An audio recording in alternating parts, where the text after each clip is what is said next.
শুক্তো ভালোবাসে না এমন বাঙালি কিন্তু খুবই কম পাওয়া যাবে। শুক্তো কিন্তু বাঙালিদের পছন্দের একটা দারুণ প্রিয় পদ। কিন্তু শুক্তোর নামটা শুনতেও ভালো লাগে, শুক্তো খেতে তার থেকেও বেশি ভালো লাগে। কিন্তু রান্না করার সময়, রান্না করার সময় কিন্তু অনেকেই আমরা পিছু হটি। কারণ মনে হয় শুক্তো রান্নায় কত যে কী ফোড়ন লাগে আর কী যে মশলা লাগে, বাবা দরকার নেই। কিন্তু আজকের এই যে রেসিপিটা শেয়ার করেছি আপনাদের সঙ্গে, কলমি ডগা শুক্তো, এটা অবশ্যই এই গরমে বাড়িতে একবার ট্রাই করে দেখবেন। এর জন্য এখানে আমি ঝিঙে, কাঁচকলা, উচ্ছে, পেঁপে আর সজনে ডাঁটা নিয়েছি। আর মূল ইনগ্রিডিয়েন্টস হচ্ছে কলমির শাক। কলমির শাকের ডগাগুলো কিন্তু এর মধ্যে দেব, নিচের দিকের অংশটা না, ডগাগুলো দেব। আর সেগুলো খুব বেশি জিরি করে কাটার দরকার নেই, জাস্ট এমনি একটু কেটে নিলেই হলো। এখানে এইভাবেই কেটে নিয়েছি আমি, যেমন তেমন করে। তারপর কড়াইতে সর্ষের তেল দিয়ে দিলাম বড়ি। এই বড়িগুলো ভাজা হয়ে গেলে এখানে আমি উচ্ছেগুলো ভেজে নেব। এবার উচ্ছেটা কিন্তু আমি বীজ বার করে দিয়েছি, তাহলে কিন্তু তেঁতোর ভাবটা খুবই কমে যাবে। উচ্ছেটা বেশ সোনালি করে ভেজে তুলে রাখবো।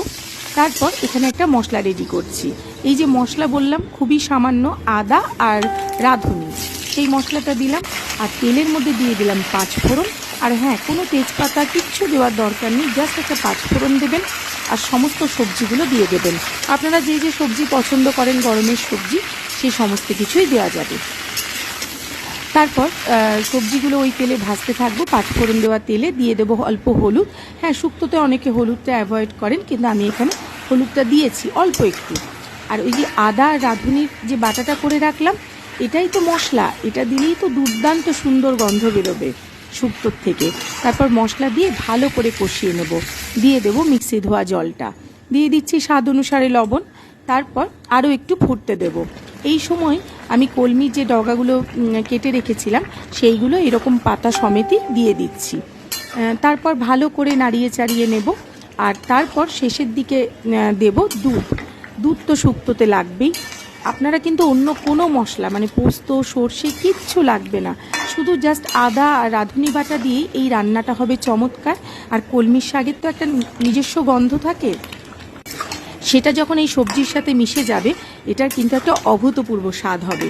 তারপর দিয়ে দিলাম ভেজে রাখা বড়িগুলো। তারপর একটু দুধ দিয়ে দিলাম, যেটা আমি বললাম যে দুধটা আমি একদম শেষের দিকে অ্যাড করছি।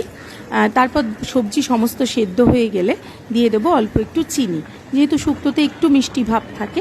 নামানোর আগে দিয়ে দেবো ঘি। ব্যাস, তৈরি হয়ে যাবে দুর্দান্ত স্বাদের কলমির ডগা শুক্তো।